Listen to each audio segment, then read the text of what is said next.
हर हर गंगे।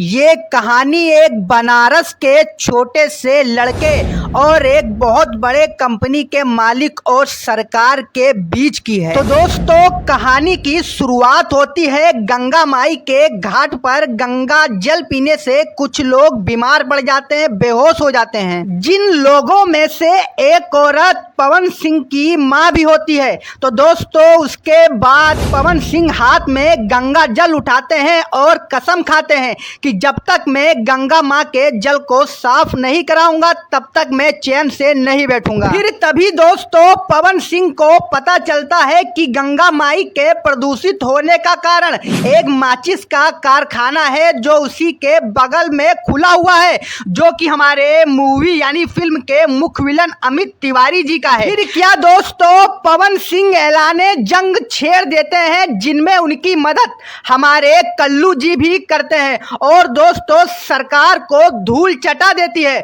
और आखिरी में दोस्तों उस कारखाने को बंद ही करना पड़ता है और गंगा माई के जल को प्रदूषित होने से रोकना पड़ता है। और अंत में दोस्तों आपको ये सीन भी देखने को मिलेगा जिसमें पवन सिंह जी खुद पानी की बोतलें गंगा माई के घाट से उठाते हुए नजर आ रहे हैं। तो दोस्तों वीडियो को लाइक कर दीजिएगा, मिलते हैं ऐसे ही अगले वीडियो में।